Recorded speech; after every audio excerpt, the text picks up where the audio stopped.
Dishonesty అంటే వారి మత గ్రంథాల పట్ల వారికి ఎంతో భక్తి ఉంటుంది. వాళ్లకు దేవుడు అనగానే ఒక ఆలోచన ఉంటుంది. ఆ ఆలోచన తీసుకొచ్చి మనకు దేవుడు అనగానే ఉన్న ఆలోచనతో కలిపి చెరిపి క్రీస్తుకున్నటువంటి అశేషమైన, క్రీస్తుకున్నటువంటి విభిన్నమైన, క్రీస్తుకున్నటువంటి యునీక్, ఆయనను పోలినటువంటి వారు ఇంకెవరు లేరు అని వాక్యం చెప్తూ ఉంటే, ఆయనకు సమానులు ఇంకొకరు లేరు అని వాక్యం చెప్తూ ఉంటే, అలలో ఇళ్లలో క్రీస్తుని ఎత్తుక్కోవడం ఏంటి? అస్సలు చేయగలడు. 66 పుస్తకాలున్న బైబిల్ గ్రంథం, నువ్వు ఎత్తి చూపించినటువంటి బైబిల్ గ్రంథం, అదే నీ రాజు ఇచ్చినటువంటి గ్రంథం, అంతే. ఇంకా ఏ గ్రంథం అవసరం లేదు. అవన్నీ చదవాలి. ఎందుకు చదవాలి? వాళ్ళ భావజాలం తెలుసుకోవడం కోసం. అందులో మనం క్రీస్తుని ఎత్తుక్కోవడం కోసం కాదు. అందులో మన క్రీస్తుని ఎత్తుక్కోవాల్సిన అవసరం లేదు. క్రీస్తుని ఎక్కడ ఎతకాలి?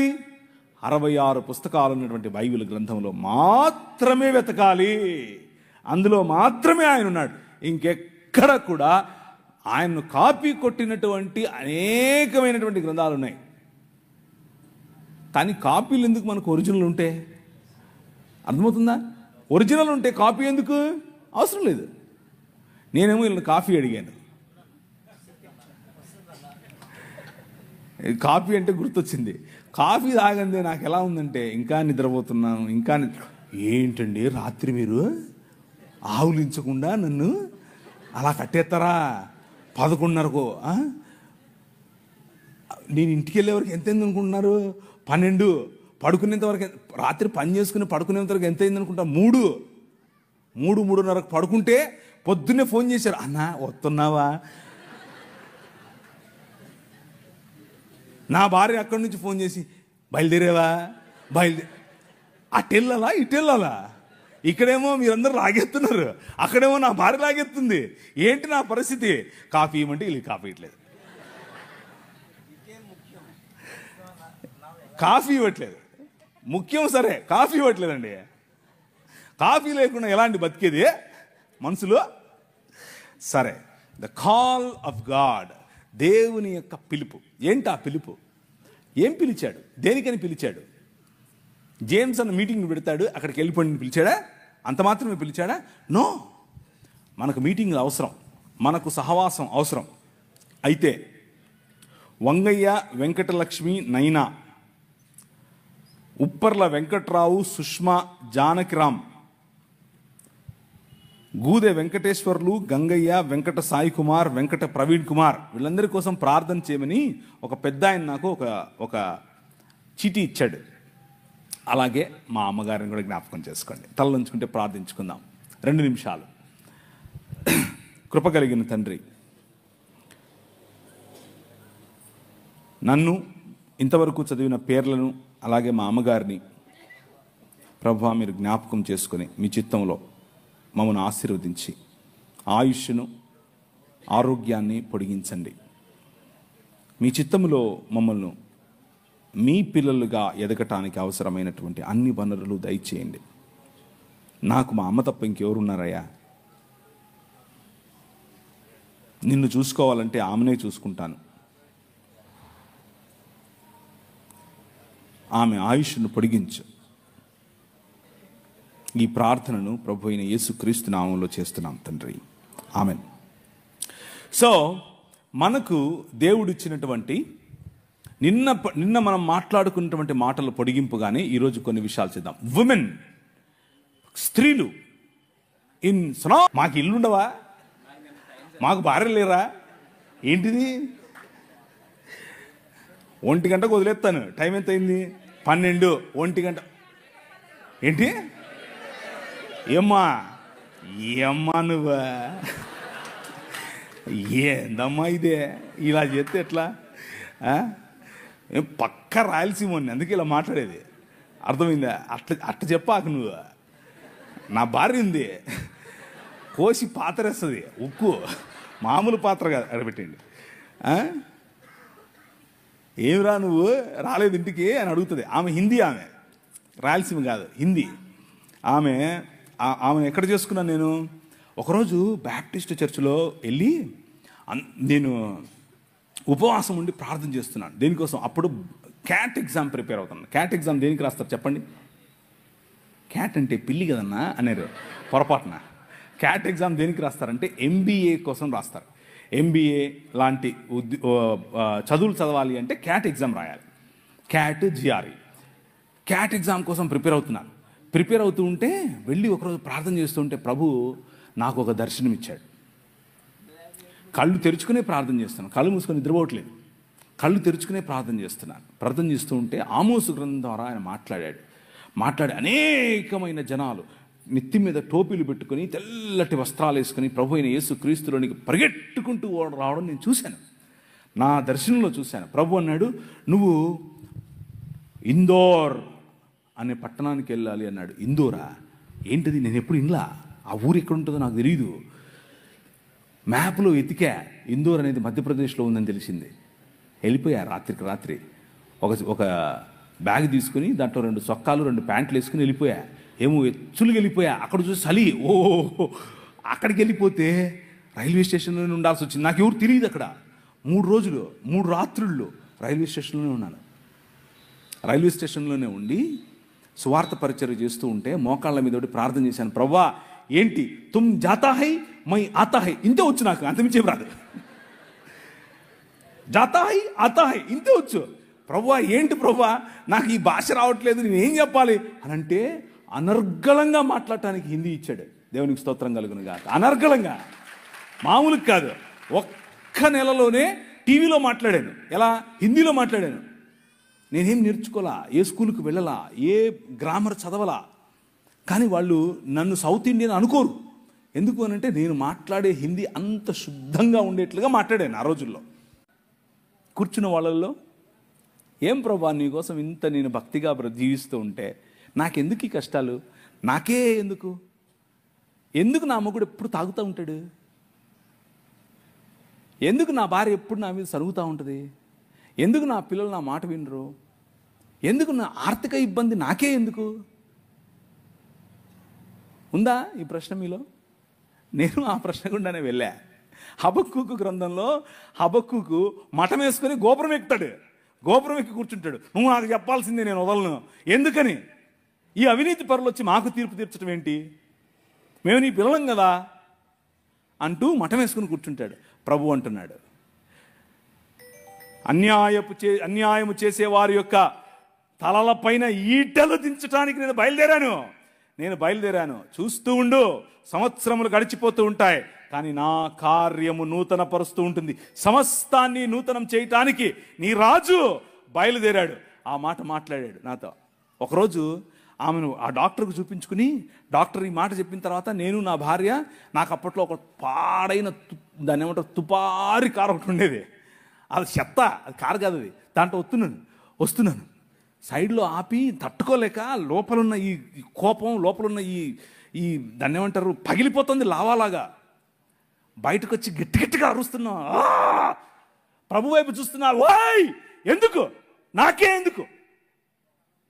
ఏడుస్తున్నా, కళ్ళలో నీళ్ళు కారిపోతున్నాయి. అందరూ ట్రాఫిక్ అందరూ చూస్తున్నారు. ఇలా ఏంటి పిచ్చి పట్టిందా అని. ప్రవక్తల జీవితాల్లో ఇలాంటివి ఎన్నో జరిగాయి. హబక్కూకు జీవితంలో ఇదే జరిగింది. మఠం వేసుకుని మిద్దెక్కి కూర్చున్నాడు. ఏ ప్రభువా, ఈ అలిగేషన్ నాకే ఎందుకు? నేనేమి చేయలేదే ఆ అమ్మాయిని, ఊరికి నా మీద కేసు పెట్టింది, ఊరికి నా మీద ఇలా అవాకులు చవాకులు, ఎందుకు ఇది? నో, అగ్నిలో పుటము వేసి తీసినట్టు బంగారము వలె నిన్ను బయటకు తీస్తానన్నాడు. ఆయన తీశాడు. హల్లెలూయా, ఆయన తీశాడు. నీ కింగ్, నీ రాజు. నువ్వు చేయాల్సిన పని ఏంటంటే అలుగు, కొట్లాడు, పర్వాలేదు. ఎందుకంటే ఆయన నీ నాయన, మీ నాయన, నీ తండ్రి. ప్రియులారో, దేవుని యొక్క కృపారమైనటువంటి కృప అంత అక్కర్లేదు. నాయనా ఏంటిది అను చాలు. నువ్వు గొప్ప గొప్ప ఫ్లవరీ లాంగ్వేజ్ మాట్లాడక్కర్లేదు. ఆయనకు అదంతా అవసరం లేదు. నువ్వు పల్టీలు కొడితే, నువ్వు ఉపవాసం ఉంటే, నువ్వు ఏదో చేస్తే ఆయన నీకు ఇస్తాడు. నేను కొట్లాడే ఆయనతో. ఎందుకు? నా బిడ్డకు ఎందుకు? ఆయన అన్నాడు, ఒరేయ్, ఒక ప్రశ్న వేశాడు. ఒరే నీ బిడ్డ అనుకుంటున్నావా, నా బిడ్డ కాదా అన్నాడు. కళ్ళు అలా కారిపోయాయి అంతే. నా బిడ్డ కాదా? పట్టతల మొహోడా, నువ్వేం ప్రేమించావురా నీ బిడ్డని? ఐ యామ్ ద కింగ్ అన్నాడు. నేను రా రాజు, నేను చూసుకుంటా ఆ పాపను అన్నాడు. సంవత్సరం లోపల కంప్లీట్ కరెక్షన్. నారాయణ హృదయాలయాలో తీసుకెళ్తే కంప్లీట్ కరెక్షన్. మిగిలిన పిల్లలు ఎలా ఉన్నారో అలాగే నా పిల్ల ఎదిగింది, నా పాప ఎదిగింది, పెరిగింది. ఇప్పుడు 17 సంవత్సరాలు. ఈ ఏప్రిల్లో బైబిల్ కాలేజ్ అమెరికాలో వెళ్తుంది. ఎందుకు తెలుసా? My king he still lives today. ఆయన ఇంకా బ్రతుకున్నాడు. ఆయన చావును చంపిన రాజు. నేను అలిగినప్పుడు, నేను గొనిగినప్పుడు, నేను ఆయనకు వ్యతిరేకంగా ఆలోచించినప్పుడు, నాకే ఎందుకు చేశావు అన్నప్పుడు, అసలు నేను ఇవన్నీ ఎందుకు చెప్తున్నా నాకు తెలియదు. నేను ప్రిపేర్ అయ్యి వచ్చింది ఒకటి, మీకు చెప్పేది ఒకటి. కానీ ఎందుకో చెప్తున్నా వినండి. మీలో ఎవరో కూర్చొని ఉన్నారు, ఎవరో ఈ క్వశ్చన్తో ఉన్నారు. మీకే ఆన్సర్ ఇది. Your God did not leave you. నీ దేవుడు నిన్ను వదల్లా. నీ భర్త ఇంకా సనాతనంలోనే ఉంటూ నిన్ను బొట్టు పెట్టుకో, నువ్వు అజ్జేయి, నువ్వు ఇజ్జేయి అని నిన్ను పెస్తర్ చేస్తున్నాడా? నువ్వు అలక్కు, నువ్వు దేవునితో కొట్లాడు, పర్వాలేదు. కానీ నీ రాజు నిన్ను చూస్తున్నాడు. ఆయన సమస్తాన్ని నూతనపరుస్తున్నాడు. నీ కుటుంబం నూతనపరచబడబోతోంది. నీ శరీరం నూతనపరచబడబోతోంది. నీ జీవితం నూతనపరచబడబోతోంది. ఎందుకు నేను చెప్తున్నానని కాదు, నో, నేనేంటి, నేనెవరు అసలు అందుకు కాదు. నీ రాజు, యువర్ కింగ్ లివ్స్ టుడే. ఆ రాజు చెప్తున్నాడు. ఆయనతో అలీజియన్స్, ఆ రాజ్యంలో నీ పౌరసత్వం, ఆ రాజ్యంలో నువ్వు ఆయన పట్ల నీకు ఉండాల్సిన నిబద్ధత ఉంటే చాలు. నీ నిబద్ధత ఉంటే ఆయన హీ స్టిల్ విత్ యూ. పురాతన కాలం మొదలుకొని శాశ్వత కాలము తన ప్రత్యక్షతను చూపిస్తూ వస్తున్నటువంటి రాజు నీ రాజు. ఈరోజు నీకు ప్రత్యక్షత కావాలంటే అడిగి చూడు. రేషనలైజ్ చేయకు. Supernatural involvement of God, అభౌతికమైనటువంటి తన ప్రత్యక్షత, అభౌతికమైనటువంటి తన ప్రమేయం నీ జీవితంలో ఈరోజు ఇప్పుడు అవకాశం ఉంది నీకు. జస్ట్ ఆయన్ని ఆహ్వానించు. ఆవాహయామి అను. వస్తాడు. ఆ రోజు ఒకరోజు నేను ప్రభువుని తెలుసుకోకముందు ఒకడిని, నా స్నేహితుడే, నాతో కలిసి తిరిగినోడే, మా అన్న మీద కత్తి విసిరేశాడు అని చెప్పి వాడిని కొట్టి చంపేశా. మర్డర్ చంపేసి పొదల్లో పడేసి వెళ్ళిపోయా. వాడు చావాలా, నేను బతికా. లేకపోతే నేను జైల్లో ఉండేవాడిని. కడప సెంట్రల్ జైల్లో, రాజమండ్రి సెంట్రల్ జైల్లో. వాడు బతికాడు. మా అక్క నాకు కాంప్రమైజ్ చేసింది వాడితో. ఆ రోజు ఒక సన్నని మెల్లని స్వరం, ఈ ఊరు విడిచిపెట్టి వెళ్ళిపోను, నువ్వు వెళ్ళిపోయి వేరే ఊర్లో వెళ్ళు అన్నాడు. నాకు ఎవరో తెలీదు, నేను ఎందుకు వింటున్నానో తెలీదు. బస్టాండ్కి వెళ్ళాను. బస్టాండ్కి వెళ్ళి టికెట్ కొనుక్కుంటూ తిరుపతి అన్న టికెట్ కొనుక్కోకుండా హైదరాబాద్ను కొనుక్కున్నాను. ఎందుకు కొనుక్కున్నాను నాకు తెలియదు. హైదరాబాద్లో ఎవరు లేరు నాకు తెలిసిన వాళ్ళు. హైదరాబాద్ వెళ్ళిపోయా. పొద్దున్నే లేచి దిగితే బస్సు ఆగింది, డీలక్స్ బస్సు. ఆ రోజుల్లో డీలక్స్ బస్సు ఉండేవి. దిగా, ఎక్కడికి వెళ్ళాలో తెలీదు. ఒక ప్రాంతానికి ఆయనే నన్ను నడిపించాడు. భయంకరమైన గంజాయి, భయంకరమైన దాన్ని ఏమంటారు, మత్తులో ఉండేవాడిని ఎప్పుడంతే. అలాంటి వాడిని నన్ను పట్టుకుని ప్రభు మార్చాడు. నా జీవితాన్ని మార్చేశాడు. నన్ను చూస్తే మా ఇంట్లో వాళ్ళకు కంపరం, నన్ను చూస్తే మా ఇంట్లో వాళ్ళకు దాన్ని ఏమంటారు, ఒక రకమైనటువంటి జుగుప్స. ఎట్లా పుట్లేవరో నా కడుపు నువ్వు అనుకునే మా అమ్మ కనీసం ఈరోజు సిగ్గుపడదు నన్ను చూసి. ఎందుకో తెలుసా? Your king lives today. నీ రాజు ఈరోజు బతుకున్నాడు, మాట్లాడాడు. సన్నని స్వరం. నీకు వినిపిస్తుందా? ఆ స్వరం నీకు వినిపిస్తుందా? నాతో మాట్లాడాడు ఒకరోజు. You are the light of the world అని చెప్పాడు. నువ్వు ఈ ప్రపంచానికి, ఈ లోకమునకు వెలుగు అన్నాడు. నేను వెలుగేంటి? నా దగ్గర ఎప్పుడు వెలుగుంటుంది. అన్నాను నేను. But that king transformed my life. నా జీవితాన్ని మార్చేశాడు. కూర్చున్నావు నువ్వు, జేమ్స్ అన్న పిలిచాడని వచ్చావు. జేమ్స్ అన్న అంటే అభిమానం, పర్వాలేదు, అంతవరకు బాగానే ఉంది. కానీ ఈ రాజు తెలుసా నీకు? ఈ రాజుతో పరిచయం ఉందా? ఈ రాజు స్వరం విన్నావా? ఈ రాజు నడిపిస్తూ ఉంటే నడిచావా? నీకు ఆయనతో అనుబంధం ఉందా? నీకు ఆయనతో పరిచయం ఉందా? నీ కుటుంబంలో ఈ రాజు రాజా, లేకపోతే మత ప్రాతిపదికన ఒక పక్క గుడి కట్టి అని కూర్చోబెట్టించావా గుమ్మంలో? Think about it. Your king is real king. నీ రాజు సామాన్యమైన రాజు కాదు. అమ్మా ఆయన చెప్పినట్టు చేయండిరా అంది వాళ్ళమ్మ. అమ్మా నా టైం రాలేదు కదా, ఎందుకు, సర్లే నువ్వు చెప్పావు కదా చేస్తా. రే ఏంట్రా 12 ఏళ్ల వయసు, ఎక్కడికి వెళ్ళిపోయావురా? మేమంతా తిరిగి మేము నీకోసం. అమ్మా నేను మా నాయన పనే చేస్తున్నా కదా. జ్ఞానుల ఎదుట నిలబడి తల్లిదండ్రులకు ఇచ్చేటటువంటి గౌరవం, స్త్రీకి ఇచ్చేటటువంటి గౌరవం ఆయన ఇచ్చాడు. సువార్త ఏంటా సువార్త? పర్వతముల మీద ఆయన సువార్తను ప్రకటించే వారి పాదములు ఎంత సుందరములు, ఎంత మనోహరములు. ఎవరు వాళ్ళు? సలోమి. ఎవరు వాళ్ళు? మగ్దలేనే మరియా. ఎవరు వాళ్ళు? మరియా, యునియా, దోర్కా. ఎవరు వాళ్ళు? ప్రిస్కా. అంతా స్త్రీలే. Your God, your king, he honours you my sister. నువ్వంటే ఆయనకు అంత గౌరవం. నిన్ను ప్రపంచంలో ఉన్న ప్రతి సంస్కృతి తక్కువగా చూసింది. నిన్ను ప్రపంచంలో ఉన్న ప్రతి సంస్కృతి నువ్వు ఓటేస్తే సగం ఓటే అంది, నీ అభిప్రాయం సగం అభిప్రాయమే అంది, నీ తీర్పు చెల్లదు అంది. కానీ ఈ ప్రపంచాన్నే రూపాంతరము చెందించేటటువంటి సువార్త అనే తీర్పు, నేను లేచాను, నేను మరణాన్ని జయించాను అనేటటువంటి ఈ సువార్త స్త్రీకి చెప్పి పంపించాడు. That is your king. అర్థమవుతుందా? ఆయన ఈ లోక మర్యాదను తిరగరాస్తాడు. That is your king. కూర్చున్న మీరు ఒకవేళ మీ ఇంట్లో ఉన్నటువంటి సమస్య, మీ ఇంట్లో ఉన్నటువంటి ఇబ్బంది, మీ ఇంట్లో ఉన్నటువంటి నీ భర్త పట్ల, నీ కుటుంబం పట్ల, నీ బంధుమిత్రుల పట్ల నీకు ఇబ్బందిగా ఉంటే, act like a daughter of your king. నీ నాయన కూతురుగా నువ్వు ప్రవర్తించు. లుక్ ఎట్ యువర్, నేను దాన్ని ఏమంటారు, మొన్న ఇలా దిగుతోంది ఫ్లైట్ దిగుతుంటే చూశాను పైనుంచి కిందికి. షికాగో పెద్ద నగరం, మా నాయన షికాగో. అర్థమవుతుందా మీకు? You have a different feeling. అక్కడి నుంచి మళ్ళీ ఎగిరాను, డాలస్కి వచ్చాను. డాలస్ చూసి మా నాయన డాలస్ ఇది.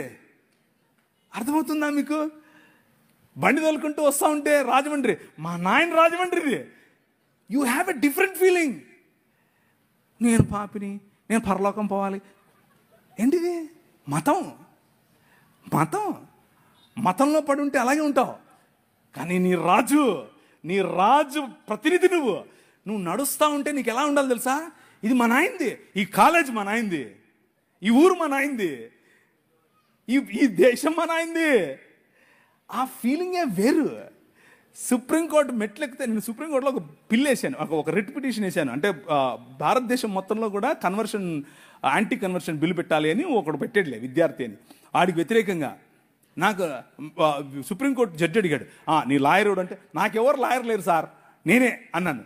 ఏంట్రా నువ్వే మాట్లాడుకుంటావు? మా నాయనది సుప్రీంకోర్టు. అర్థమైందా మీకు? మా నాయనది. My king still lives. నా రాజు ఇంకా బతికే ఉన్నాడు. ఎవరికి భయపడింది నేను? ఆ కాన్ఫిడెన్స్ వేరు, ఆ లైఫ్ స్టైల్ వేరు. నువ్వు నడుస్తూ ఉంటే కుక్క నడుస్తుంది, సింహం నడుస్తుంది, తేడా తెలుస్తుంది కదా. You are the king. ఎందుకంటే మీ నాయన కింగ్. అర్థమైందా? That is how you should live. స్త్రీలు ముఖ్యంగా, don't think that you are weak. Don't think that you are you know vulnerable. No, నీ వెనక మీ నాయన ఉన్నాడు. ఈ పురుషాహంకార సమాజంలో బలం కలిగి నిలబడండి, మామూలుగా కాదు. వాక్యం తీసి బోధించండి. ఊరికే సుత్తి చెప్పేవాళ్ళు వస్తారు, నువ్వు స్త్రీవి. నాకు మొన్న ఒకరు అడిగారు, మొన్ననే కాదు చాలాసార్లు అడిగారు, ఋతుస్రావం ఉన్న రోజుల్లో మేము బలలో చేయి వేయచ్చా, బైబిల్ తాకచ్చా? నీ శ్రాద్ధమేం కాదు, ఋతుస్రావానికి దీనికి లింక్ ఏంట్రా బాబు? నీ పిండాకుడు నీ శ్రాద్ధం కాకపోతే, నీ రాజు, ఈ యుగములనేలే రాజు, ఈ ప్రపంచములనేలే రాజు పురుషులను పక్కన పెట్టి అమ్మ కడుపులోనే వచ్చాడండి బాబు. పురుషులు అక్కర్లేదు, నాకు నా స్త్రీలు కావాలన్నాడు. That is your king. పాపయోనుల్లో పుట్టినవారు స్త్రీలు అని భగవద్గీత చెప్తుంటే, పాపయోని కాదు, పవిత్రమైనటువంటి దేవుడు పెట్టినటువంటి వ్యవస్థ అని చెప్పి అదే యోనిలో నుండి బయటకు వచ్చాడు. అర్థమవుతుందా మీకు? How blissful you are, how blessed you are. ఇది మాట్లాడటానికి కూడా కొంతమందికి జుగుప్సగా ఉంటుంది. జుగుప్స ఏంటి? మా అమ్మ కడుపులో నేను అలాగే వచ్చాను. మీకు అర్థమవుతుందా? అది పరిశుద్ధమైనటువంటి. నన్ను ఒక ముస్లిం సోదరుడు అడిగాడు, ఏం దేవుడురా మీ దేవుడు? ఇలాగే అన్నాడు, ఏం దేవుడురా మీ దేవుడు? ఆడోళ్ళు సుస్సు పోసుకుంటారు, సుస్సు పోసుకునే దగ్గర నుంచి వచ్చాడు. ఒరే మా దేవుడు ఎంత గొప్పడురా, అచ్చం నాలాగే వచ్చాడు, అచ్చం నీలాగే వచ్చాడు. మీ అమ్మ సుస్సు పోసుకోదరా, అక్కడి నుంచి వచ్చావురా నువ్వు కూడా. వాడికి మైండ్ బ్లాక్ అయింది. ఈడింటిడా మాట్లాడుతున్నాడు. అవునరా, నా దేవుడు అచ్చం నాలాగే ఉండాలనుకున్నాడు, అచ్చం నాలాగే పుట్టాలనుకున్నాడు, అచ్చం నాలాగే బతకాలనుకున్నాడు. కాకపోతే తేడా ఏంటో తెలుసా? నేను ఈ లోక మర్యాదకు తలొగ్గాను, ఆయన ఈ లోక మర్యాదని జయించాడు. దాట్ ఈజ్ యువర్ కింగ్ అన్నాడు. నీ రాజు రా నా మందిరంలోకి అని పిలుస్తాడు. రా, కమ్. ఎందుకు? తాళం వేయాల్సింది స్త్రీలకు కాదురా బేవకూఫ్, నీ మనసుకు. నీకు అర్థమవుతుందా?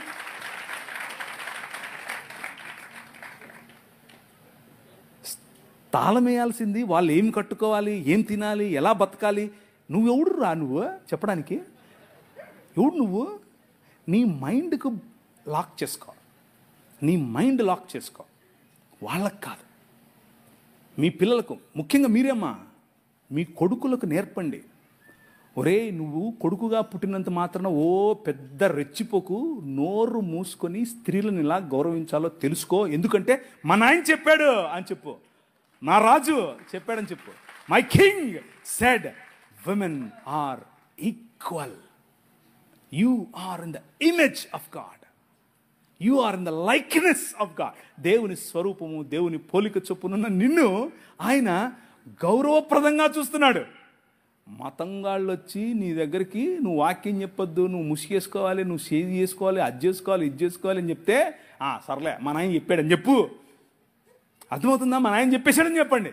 ఇంకో విషయం, పురుషులు, దేవుని వాక్యం, ఈ రాజ్యం ఏం చెప్తుందో తెలుసు? ఎలా తెలిసింది బ్రదర్ మీకు? ఎలా? పరిశుద్ధాత్ముడు మాట్లాడా? మామూలుడు కాదునా? కూతుర్లు ఉన్న వాళ్ళందరూ చేయతాడా? మిమ్మల్ని అడగలేదమ్మా, ఇక్కడ అడిగాను. మీరు ధన్యులు, మీరు ధన్యులు. ఎందుకో తెలుసా? మీ పాపను చూసి 6 ఏళ్ళైనా 10 ఏళ్ళైనా 15 ఏళ్ళైనా 25 ఏళ్ళైనా 35 ఏళ్ళైనా నో ప్రాబ్లం, బుగ్గల మీద చేయి పెట్టి ఎంత అందంగా ఉన్నావమ్మా నువ్వు అని చెప్పు. అది నీ బాధ్యత. నువ్వు చెప్పడం మొదలు పెడితే పక్కనోడు చెప్తే మా నాయన ఎప్పుడో చెప్పాడులే అంటది. అర్థమైందా? నువ్వు చెప్పకుండా నీ సంస్కృతి నీకేం నేర్పిస్తుంది? అమ్మమ్మ తాపొద్దు పుట్టు వద్దు.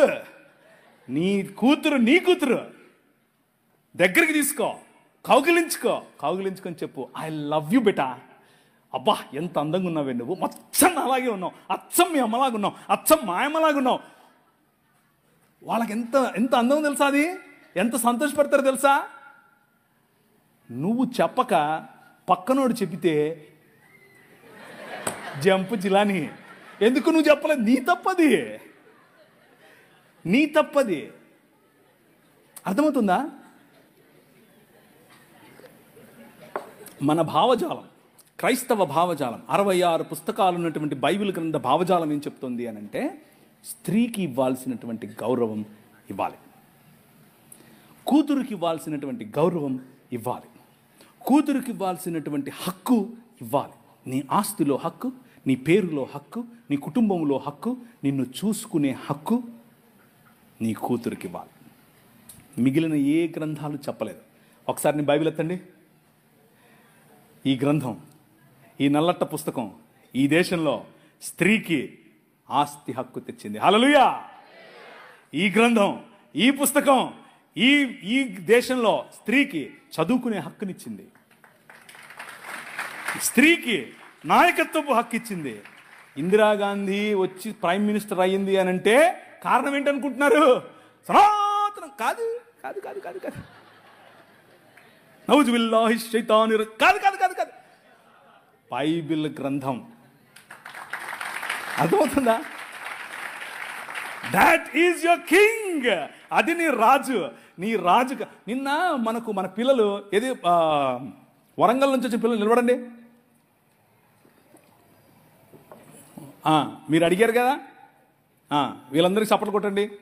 మా పిల్లల ఇల్లు కూర్చోండి. అన్న జై భీమ్ జై భీమ్ జై భీమ్ అంటున్నారు. అన్నివ్వండి, ఏం కాదు, జై భీమ్ అన్నివ్వండి, నో ప్రాబ్లం. మీరేమనాలి తెలుసా? జై భీమ్కు పైన కూడా ఉన్నాడు నా రాజు, మై కింగ్ అని చెప్పండి. ఆ భీమును నిలబెట్టింది నీ రాజు. ఆ డాక్టర్ బాబాసాహెబ్ అంబేద్కర్ గారు కొలంబియా యూనివర్సిటీకి వెళ్ళినప్పుడు బైబిల్ స్టడీస్ అటెండ్ అయ్యేవారు. రూతు పుస్తకానికి ఆయన వ్యాఖ్యానం రాశారు. He was a practising Christian. ఆయన ప్రాక్టీసింగ్ క్రిస్టియన్ అండి బాబు. ఆయన ఒకరోజు 3 లక్షల మందితో కలిసి నేను బాప్టిజం తీసుకుంటాను అని చెప్పి ముందుకు వచ్చి ఫోన్ మన మెథడిస్ట్ సంఘంలో ఉన్నటువంటి బిషప్ గారికి చెబితే, బిషప్ గారు దానికి కావలసినటువంటి పనులన్నీ, వసతులన్నీ ఏర్పాటు చేసుకునే క్రమంలో నెహ్రూ గారు ఫోన్ చేశారు. నెహ్రూ గారు ఫోన్ చేసి, ఏంటండి మీరు ఇలా చేస్తున్నారంట, ఇలా చేస్తే మీకు ఈ పొలిటికల్ అపోజిషన్ ఎక్కువైపోద్దని చెప్పాడు. చెప్పైతే మనోళ్ళు మాకొద్దండి, మీరు పొలిటికల్ కన్వర్షన్ అంట మాకొద్దు అని చెప్పి నెహ్రూ గారి ఒత్తిడికి లొంగారు. ఒక పక్క ఇంకొక ఆయనేమో గోసి కట్టుకుని నిరాహార దీక్షకి వెళ్ళాడు. ఏమని? నువ్వు వెళ్తే ఏ మతానికైనా వెళ్ళు, కానీ క్రైస్తవానికి వెళ్ళొద్దని. ఆయన నన్ను అత్తే నాకేంటి, నేను యేసు ప్రభువుని అనుసరిస్తా అని చెప్పాడు. ఎవరు? డాక్టర్ బాబాసాహెబ్ భీమ్రావ్ అంబేద్కర్. ఇది నేను కొత్తగా చెప్పేది కాదు, ఇది హిస్టరీ. This is history. ఆ జై భీమ్ వాళ్ళకి తెలియదు. చెప్పండి, వెళ్ళి ధైర్యంగా చెప్పండి. ఆయన మనము కాదంటే, మనము చీత్కరిస్తే, మేము మిమ్మల్ని ఆహ్వానించము అని చెబితే ఆయన అన్నాడు, నువ్వు ఓడరా నన్ను ఆహ్వానించేది, నేనే కొత్త మతం పెడతానని చెప్పి బౌద్ధంలోకి వెళ్ళి బౌద్ధంలో కొత్త మతం స్థాపించాడు. ఆ మతం ఏంటనుకుంటున్నారు? క్రైస్తవమే. బౌద్ధంలో కులం ఉంటుంది.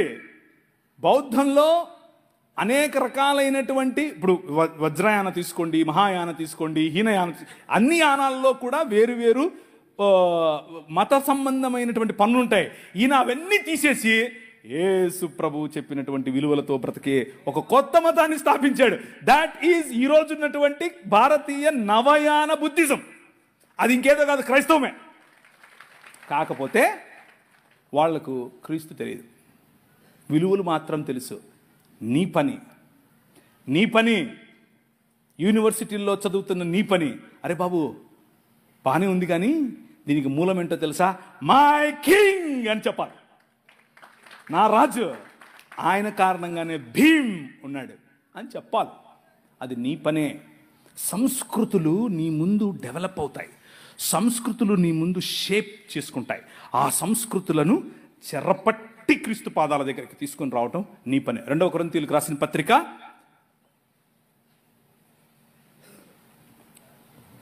2వ కొరింథీ 10:3 నుంచి చదవండి.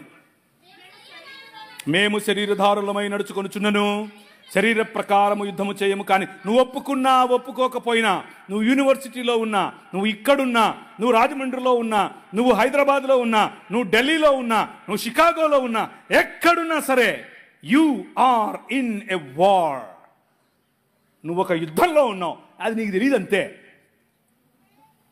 నువ్వు ఏ క్షణమైతే ప్రభు అయిన యేసుక్రీస్తుని రాజుగా అంగీకరించావో, దేవునికి సరైన పిల్లలం మనమిప్పుడు, దేవుని సొత్తు మనమిప్పుడు, నూతన ఇశ్రాయేలు, క్రొత్త సృష్టి పొందుట ఎందే కానీ సున్నతి పొందుట ఎందైనను పొందకపోవుట ఎందైనను ఏమీ లేదు.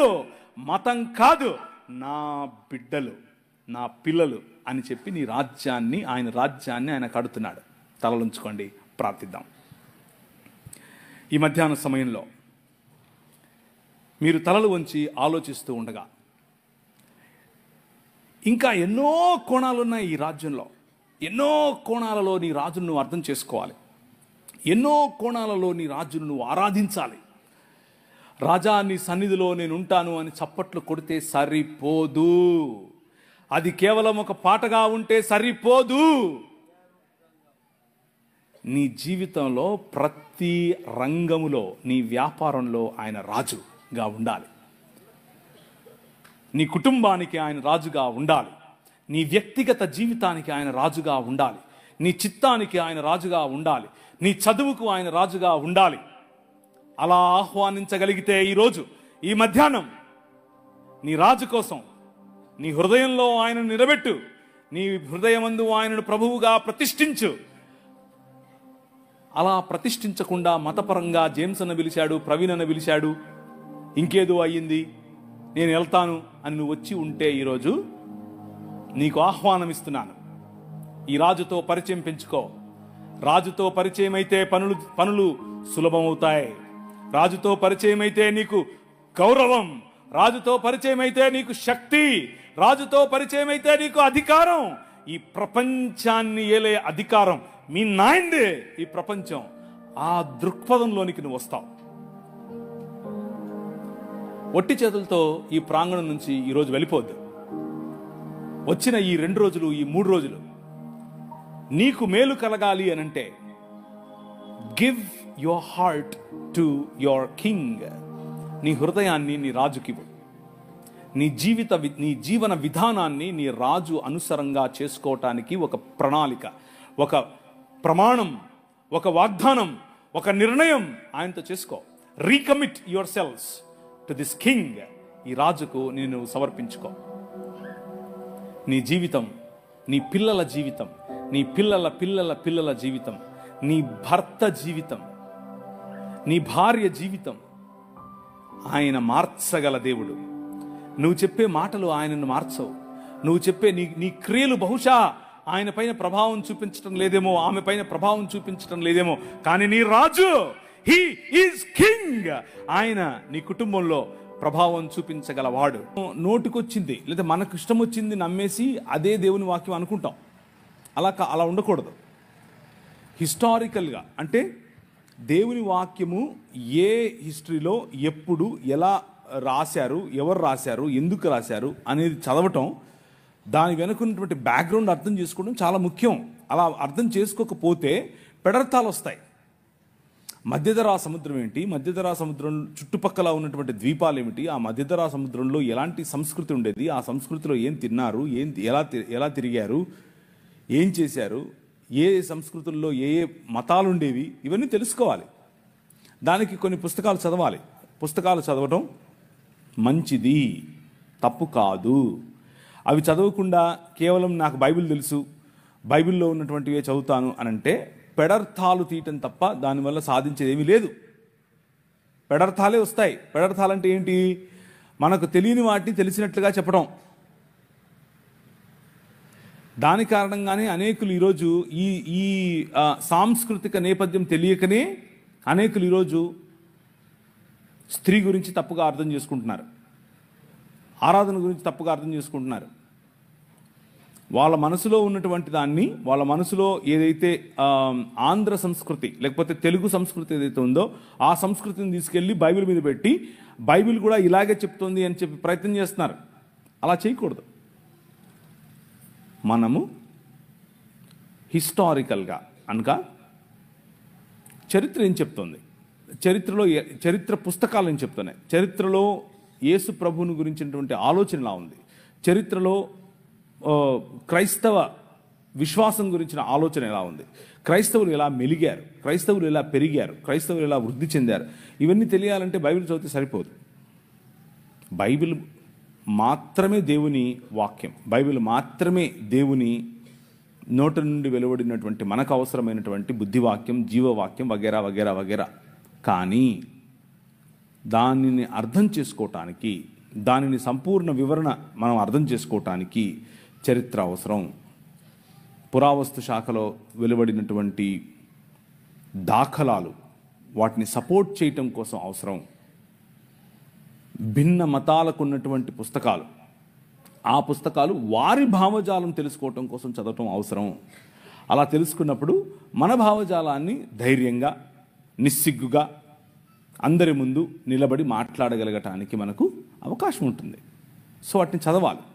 చదవకపోవడం తప్పు, చదవడం తప్పు కాదు, చదవకపోవటమే తప్పు. అలా చదవకుండా ఉన్నవారు అనేకులు ఏం చేస్తారు అని అంటే వారి ఊహ ప్రకారం మాట్లాడతారు. ఊహ ప్రకారం మాట్లాడకూడదు. నిన్న మీరు చూశారు, నేను ప్రజెంట్ చేసిన ప్రతిదానికి ఒక రెఫరెన్స్ ఉంది. వారి పుస్తకం ఏం చెప్తోంది, వారి పుస్తకంలో ఉన్న రెఫరెన్స్లు ఇచ్చి మరీ మాట్లాడాను. మనం ఎప్పుడైనా సరే, ఎవరితో మాట్లాడినా సరే ఆధారం లేకుండా ఎప్పుడు మాట్లాడకూడదు. ఆధారం లేకుండా ఎప్పుడు మనం పేలకూడదు. అలా పేలడం వల్ల మనకు మాత్రమే కాదు, మనం నమ్ముతున్నటువంటి విశ్వాసానికి కూడా మనము ద్రోహం చేసిన వాళ్ళం అవుతాం. అలా చేయకూడదు. మనం చదవాలి. అయితే ఎందుకు ఇలాంటి స్టేట్మెంట్స్ కొంతమంది ఇస్తారు అని అంటే, ఫెవికోల్ పూసుకొని ఒక సీటు మీద కూర్చోవటానికి ఇబ్బంది, లేవటానికి ఇబ్బంది. అది మెయిన్ సమస్య. మతం అనే ముసుగులో ఉంటారు. మాకిదంతా ఎందుకు అన్నటువంటి ఆలోచనలో ఉంటారు. అలా ఉండటం వల్ల కొద్ది రోజులు మీకు పనికొస్తుంది. అంటే మోరల్ గాస్పెల్ చెప్తారు. మొరాలిటీ, నైతిక విలువలు. అంటే ఇప్పుడు చెడు వినవద్దు, చెడు కనవద్దు, చెడు చూడవద్దు, ఇట్లాంటి మాటలు చెప్తారే, అంతవరకే ఆగిపోతారు. అక్కడి వరకే ఆగిపోయేటటువంటి సువార్త మీరు వినాలి అని అంటే ఇలాంటి వాళ్ళు చెప్పేస్తారు. అలా ఉండకూడదు. మనం బైబిల్ అనేది, లేదా బైబిల్లో ఉన్నటువంటి సందేశం మారల్ గాస్పెల్ కాదు. ఇది సృష్టికి సంబంధించినటువంటి సువార్త. సృష్టి యావత్తును ప్రభు అయిన యేసుక్రీస్తు ఏ విధంగా విడిపిస్తున్నాడో ఆ ప్రణాళికకు సంబంధించినటువంటి సువార్త. అది తెలుసుకోవాలి అని అంటే అన్ని రకాల పుస్తకాలు చదవాలి. చదవటం తప్పు కాదు, చదవకపోవటమే తప్పు. చదవకపోవడం వల్ల పెడర్థాలు తీస్తాము. బైబిల్ సంస్కృతిలో మన సొంత సంస్కృతిని, మన సొంత భాషను, ఉదాహరణకు కొన్ని సంవత్సరాల క్రితం తెలుగు రాష్ట్రాల్లో గ్రీకులో ఇలా ఉంది, హిబ్రూలో ఇలా ఉంది అని చెప్తే ప్రజలు నవ్వేవాళ్ళు. ఏంటి ఎప్పుడు చూసినా కానీ గ్రీక్ వెళ్తాడేంటి అనుకునేవాళ్ళు. కానీ వెళ్ళాలి, మనం వెళ్ళాలి. గ్రీకు వెళ్ళాలి, హిబ్రూకి వెళ్ళాలి. అలాంటి భాషలు అనగా ఒరిజినల్ లాంగ్వేజెస్లో ఏమైతే రాసిందో వాటిని తీసుకుని చదివి అర్థం చేసుకుని చెప్పగలగాలి. అలా చెప్పగలిగినప్పుడే మనం ఆథెంటిసిటీ, అంటే మనం చెప్పే మాటలు నిజముగా బలము కలిగినవి అన్నటువంటి సందేశాన్ని మనం ఇస్తున్నాం. ఎందుకు అనంటే ఆదిమ హిబ్రూ, ఆదిమ కొయిని గ్రీకు భాషలో మాట్లాడినటువంటి మాటలను ఆ సంస్కృతిలోనే అర్థం చేసుకోవటానికి రాశారు. వాటిని అర్థం చేసుకోవాలి. సో భాషలు, సంస్కృతి, కట్టడలు, వారి జీవన విధానం ఇవన్నీ తెలుసుకోవాలంటే పుస్తకాలు చదువుకోకుండా ఎలా? థియాలజీ చదువుకోకుండా ఎలా? థియాలజీ అనంటే నా ఉద్దేశంలో థియాలజీ చదవాలి, థియాలజీ చదవకూడదు అంటే కొన్ని విషయాలు మీకు గుర్తు చేయాలి. నా ఉద్దేశంలో ఏసీటీసీ, ఏసీఎన్, బీబీసీ ఇలాంటి కాలేజెస్కు వెళ్ళి చదివితేనే థియాలజీ చదివినట్లు కాదు. కొంతమందికి కాలేజీ వెళ్ళే అవకాశం ఉండదు. కారణం ఏంటి అని అంటే ద పవర్ ఆఫ్ గాడ్. నీ రాజు ఆయన వాడుకోవాలి అనుకుంటే కావలసిన ఈవులు ఇస్తాడు, కావలసిన వరాలు ఇస్తాడు, కావలసినటువంటి అవకాశాలు ఇస్తాడు. నాకు ఇచ్చాడు, నేను వెళ్ళి మాట్లాడాను, అక్కడ కలిసాను నా భార్యను. అందుకు చెప్పాను ఇది, ఇంకేదో దాని కాదు. అక్కడ ఏంటి ఫుల్ చక్కెర వేసారేంటి? నేను చక్కెర తాగను, హనీ. ఓకే. అక్కడ నేను పనిచేసేటటువంటి, అంటే నేను ఏ సంఘంలో అయితే వెళ్ళానో ఆ సంఘం పాస్టర్ గారు అమ్మ లడ్డులాగా దొరికాడు అనుకున్నాడో ఏమో తెలియదు, కానీ వాళ్ళ కూతురునిచ్చి పెళ్లి చేశాడు. నిజంగానే ఆయనకు నేను లడ్డూగా దొరికానో లేదో తెలియదు, కానీ నాకు మాత్రం నా భార్య లడ్డుగానే దొరికింది. మామూలు లడ్డు కాదు. ఇప్పుడు నేను చేసే పరిచర్య, మీకు కనిపించే పరిచర్య, నేను చేసే పరిచర్యల్లో ఒక 10వ వంతు మాత్రమే. నిజంగా చెప్తున్నాను, 10వ వంతు మాత్రమే. చర్చ్ ప్లాంటింగ్ కానివ్వండి, రోడ్డు మీద పడుండే వాళ్ళని తీసుకొచ్చుకోవడం కానివ్వండి, పిల్లలను పెంచడం కానివ్వండి, డిసైపుల్షిప్ ట్రైనింగ్ కానివ్వండి, బైబిల్ కాలేజెస్ కానివ్వండి, బిజినెస్ యాడ్మిషన్ అనే పరిచర్య కానివ్వండి, వ్యాపారాలు స్థాపించే పరిచర్య కానివ్వండి, పొలిటీషియన్స్గా ప్రజలను రిలీజ్ చేసే పరిచర్య కానివ్వండి, ఇలాంటి పరిచర్యలు అనేకమైన పరిచర్యల్లో నా భార్య నా ముందు నాకు వెనక్కుండి నడిపిస్తాయి. మామూలు కాదు. నేను తల, కానీ ఆమె మెడ. ఆమె ఊగినట్టే మనం ఊగాలి, ఏం ఆప్షన్ లేదు. ఫోన్ చేసింది, ఎప్పుడొస్తున్నా? మీరేమో 2 గంటల వరకు చెప్పాలంటారా? అంత కుదరదు. అక్కడ హైకమాండ్ స్విచ్ చేసింది, వెళ్ళిపోవాల్సిందే, వేరే ఆప్షన్ లేదు. కాబట్టి 1 గంట ముగించేస్తాను. ఒరే నువ్వన్నా చెప్పరా నువ్వన్నా, గుండె కొట్టుకుంది అనుకో, చెప్పరా నువ్వన్నా. ఉమెన్, స్త్రీలు. నా భార్య గురించి మాట్లాడింది కారణం ఏంటంటే స్త్రీల గురించి చెప్పాలని. స్త్రీలకు ప్రభు అయిన యేసుక్రీస్తు వేసినటువంటి పెద్ద పీట, ప్రభు అయిన యేసుక్రీస్తు ఇచ్చినటువంటి ఆ గౌరవం. నిన్న ఒక ఆయన అడిగాడు, మేము మాట్లాడుకుంటున్నాం రాత్రి 1:30 2 గంటల సమయంలో మా హోటల్ రూమ్లో కూర్చుని అందరం కలిసి మాట్లాడుకుంటున్నాం. ఏమని అడుగుతున్నారు తెలుసా? అవునండి, 12 మంది శిష్యులు ఉంటే ఒక్కడు కూడా స్త్రీలు లేరు కదా అన్నాడు. అబ్బా, ప్రభువు గుండె పిండేశాడు. ఎట్లా? నేను అన్నాను, ఆ 12 మందికి సువార్త చెప్పింది ఎవరు? స్త్రీయే. మీకు అర్థమవుతుందా? ఆ 12 మందికి, అరే మీకు ముందే చెప్పినట్లుగా ఆయన గలిలయలో మిమ్మల్ని కలుస్తాడని, ఆయన గలిలయ సముద్రం దగ్గర మిమ్మల్ని కలుస్తాడని లైన్లో దేవుని వాక్య విలువలు కనిపిస్తాయి. రాజా అని పిలిస్తే ఊరికి రాజు అయిపోడాయన. దాని వెనక చాలా విలువలున్నాయి. ఆయన పాపుల రక్షకుడు, నాగరికతలకు కేంద్రం, సత్యమైన వాక్యం, అనుపమైన సత్యం, అపూర్వమైన వ్యక్తిత్వం, సర్వోన్నతమైన మార్గం ఈ రాజు. అది నీ రాజు. మామూలు రాజు కాదు, ఊరికే అటు ఇటు వచ్చే రాజు కాదు. ఆయనకు సాటి ఇంకొకరు లేరు. సాహిత్యంలో అన్ని రకాలైనటువంటి ఫిలాసఫీస్ కలిసి కలబోసినా ఆయనకు సాటి రాలేదు. తత్వశాస్త్రంలో ఆయనే ప్రముఖుడు, వేదాంతానికి ఆయనే మూలం. అది నీ రాజు. మామూలు రాజు కాదు. He is the king of this world. యుగ యుగములకు ఆది అంతం ఆయనే. అవసరాలన్నిటినీ ఒకేసారి తీర్చగల రాజు నీ రాజు. సమాధానము, నీకు సమాధానం కావాలంటే అన్ని ప్రశ్నలకు సమాధానం ఇవ్వగల ఏకైక రాజు ఈ రాజు. బలహీనులకు బలాన్ని ఇస్తాడు, సానుభూతితో రక్షిస్తాడు, శక్తివంతమైన దేవుడు, మార్గదర్శకుడు, రోగులను స్వస్థపరుస్తాడు, కుష్ఠును శుభ్రపరుస్తాడు, పాపులను క్షమిస్తాడు. That is your king. అది నీ రాజు. నిన్న నిలబడు అన్న పాటలో ఆ రాజును చూశారు మీరు. ఆయన నెత్తి కిరీటం పెట్టుకుని, చేతిలో కత్తి పట్టుకుని ఏమేమో చేయలా. ఎలా వచ్చాడు? సామాన్యంగా వచ్చాడు. ఆయన రాజ్యం సామాన్యమైనటువంటి ప్రజల కోసం. ఆయన పైన చొక్కా విప్పేసి ఒక టువాల్ తీసుకుని నడుము కట్టుకుని బేసిన్లో నీళ్లు పోసుకుని వచ్చి నీ కాళ్ళు కడుగుతా అంటాడు. అమ్మా నీ కాళ్ళు కడగనా? అయ్యో మీరు కడగడు. ఎగరండి. ఈ గోదావరి జిల్లాలకు వస్తే ఇదొక తగులుతుంది నెత్తికి. ముందు ఒక అయ్యగారు, మధ్యలో ఒక అయ్యగారు, లాస్ట్లో ఒక అయ్యగారు. అలా చేసి మీరు పాస్టర్లను సెలబ్రిటీలు చేశారు. అది మీ తప్పే, వాళ్ళ తప్పు కాదు, మీ తప్పే. చెక్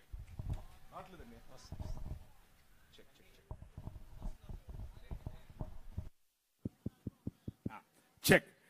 సో ఆయన సెలబ్రిటీగా రాలా, మామూలుగా వచ్చాడు. ఆయన ముందు ముగ్గురు, వెనక ముగ్గురు గుండాలు లేరు, బౌన్సర్లు లేరు, మామూలుగా వచ్చాడు. ఎందుకు అవన్నీ అవసరం ఏంటి? ఒక్కడే తిరిగాడు. ఎందుకు తెలుసా? ఆయన బంధాలలో ఉన్న వారిని విడిపించడానికి వచ్చాడు, దుర్బలుల పక్షంగా రక్షించడానికి వచ్చాడు, యువతను ఆశీర్వదించడానికి వచ్చాడు, వృద్ధులను గౌరవించడానికి వచ్చాడు, మేధావులను ప్రోత్సహిస్తాడు, సుగుణవంతులకు ఆత్మఫలాలతో ఆత్మవరాలతో నింపుతాడు. That is your king. మామూలు రాజు కాదు. అర్థమవుతుందా? నేను ఈ రాజు గురించి చెప్పాలి అంటే నా భాష సరిపోదు, ఈ రాజు గురించి చెప్పాలంటే నా భావం సరిపోదు, నా మైకులు సరిపోవు, ఈ టెక్నాలజీ సరిపోదు. మామూలుడు కాదు. ఆయన గురించి మీకు తెలుసా? ఇంతకు ఏదో మతంలో బతికేస్తున్నారా? ఈ రాజు మామూలు రాజు కాదండి బాబు. విజ్ఞానమునకు రాజు, జ్ఞానోత్సవానికి రాజు, విముక్తికి మార్గం, శాంతికి మార్గం, నీతికి కేంద్రం, పవిత్రతకు ఒకే ఒక్క మార్గం నీ రాజు. మహిమకు మార్గం, శక్తివంతులకు కూడా శక్తివంతమైనటువంటి అధిపతి, జయించు వారికి నాయకుడు, శాసనకర్త, శాసనాలను మార్చే శాసాధికారి. మామూలుడు కాదు నీ రాజు. నీ వెనకల నువ్వు నడుస్తూ ఉంటే నీ పైన ఎండబడింది అనుకో, నీకొచ్చే నీడ నీది కాదు, నీ రాజు. నీ రాజు కనిపిస్తాడు నీ నీడలో. ఎందుకంటే నీ వెనక ఆయన నడుస్తున్నాడు. ఆయన నాయకుడు, అధిపతులకు అధిపతి, మహారాజులకు మహారాజు, రాజులకు రాజు, ప్రభువులకు ప్రభువు. That is your king. అది నీ రాజు. రాజా నీ సన్నిధిలో అని పాట పాడితే సరిపోదు. Dedicate your life. నీ జీవితాన్ని నిజంగా ఈ రాజుకు సమర్పించాలి. ఆ రాజు శాసనాలను ప్రపంచంలో తీసుకుని వెళ్ళాలి. ఆయన వాగ్దానం నిజమైంది, ఆయన కాంతి పోల్చలేనిది, ఆయన మంచితనం హద్దులు మీరింది, ఆయన కరుణ శాశ్వతమైనది, ఆయన ప్రేమ ఎప్పటికీ మారనిది, ఆయన వాక్యం సత్యమైనది, ఆయన కృప నీకు చాలినంతది, ఆయన పరిపాలన నీతిమైనది, ఆయన కాడి తేలిక. రా. ఆయన ఒక వైపు కాడిలో తల వంచి నీ వైపు నిన్ను పిలిచి రా. ఇంకొక వైపు రెండెడ్ల కాడి చూశారు ఎప్పుడన్నా? ఒకవైపు ఆయన తల వంచి తన పైన కాడి పెట్టుకుని ఇంకొక వైపు నిన్ను పిలుస్తున్నాడు. Come learn with me. నా కాడి సులువైనది, నేను మిక్కిలి ఎలాంటివాడిని? సాత్వికుడను, దీన మనస్సు కలవాడని. ఈ మార్గం, ఈ రాజు చూపించిన మార్గం, ఆయన గురించి చెప్పాలి అని అంటే నా భాష సరిపోవట్లేదు. ఎందుకు అనంటే ఆయన అనిర్వచనీయుడు, ఆయన అద్భుతకరుడు, ఆయన ఆశ్చర్యకరుడు, ఆయన శక్తిమంతుడు. మామూలుడు కాదు నీ రాజు. స్టెఫెను ఆయనకు ఈ రాజును తెలుసుకున్న తర్వాత నిలబడుకుని మాట్లాడుతూ ఉంటే దేవుని వాక్యం చెప్తుంది, అపోస్తుల కార్యం 6వ అధ్యాయంలో, ఆయన వారి వాగ్దాటిని నిర్వహించలేకపోయిరి. స్టెఫెనును వారు నిలువరించలేకపోయారు. ఎందుకు అనంటే డునామిస్, అద్భుత కార్యాలు, ఆశ్చర్య కార్యాలు. నువ్వు నిలబడి మాట్లాడితే రోగులకు స్వస్థత, నువ్వు నిలబడి చేతులుంచితే చనిపోయిన వారు లేవాలి, నువ్వు నిలబడి మాట్లాడితే పొరపచ్చాలన్నటువంటి సంబంధాలు మళ్ళీ అతకాలి, కుటుంబాలు బాగుపడాలి, దేశం బాగుపడాలి. అది నీ రాజు. నీ రాజు నిన్ను పిలిచింది అందుకు. ఎందుకు అంటే ఆకాశములు ఆయనను పూరించలేవు, మన మానవ భాష సరిపోదు, మీరు ఆయనను మీ మనసు నుండి తీసేయలేరు, మీరు ఆయనను అధిగమించలేరు, ఆయన లేకుండా ఉండలేరు. Because he is your king. ఆయన రాజు, మామూలు రాజు కాదు. ఆయన ఎలక్షన్లలో పోటీ చేసి నిలబడేవాడు కాదు, ఆయన జెండా పట్టుకొని తిరిగేవాడు కాదు. కానీ హృదయమనే నీ ఇంటిలోన రాజై కూర్చున్నవాడు, నీ జీవితాన్ని ఏలేవాడు. నువ్వు కట్టుకున్న బట్ట ఆయనది, నువ్వు మాట్లాడే భాష ఆయనది, నువ్వు ఉంటున్న ఇల్లు ఆయనది, నీ దేశం ఆయనది, నీ ఊరు ఆయనది, నువ్వు తిండి ఆయనది, నీ బ్రతుకు ఆయనదే. That is your king. నువ్వు ఒప్పుకున్నా ఒప్పుకోకపోయినా ఆయనే రాజు. పరిసయ్యులు ఆయన్ని చూశారు. ఆయన్ని చూసి, యూదుల రాజుకు క్రీస్తువు నీవేనా అని అంటే, ఆకాశమేఘారూఢుడై మనుష్య కుమారుడు దేవుని వద్ద నుండి దిగివచ్చుట మీరు చూస్తారు అని అంటే మతం తట్టుకోలేకపోయింది, బట్టలు చింపుకుంది. ఎందుకు అనంటే మనుష్యత్వాన్ని, నేను చెప్పాను మీకు, నిజమైన మనుష్యత్వాన్ని చూసినప్పుడు, నిజమైన దేవుని కుమారత్వాన్ని చూసినప్పుడు, నిజమైన దేవుని కుమారుడు బ్రతికే బ్రతుకును చూసినప్పుడు మతం తట్టుకోలేదు, బట్టలు చింపుకుంటుంది, బట్టలు చింపుకుంది. కానీ ఈ రాజు, నీ రాజు, ఆయన పరిసయ్యులు ఆయనను నిలువరించలేకపోయారు.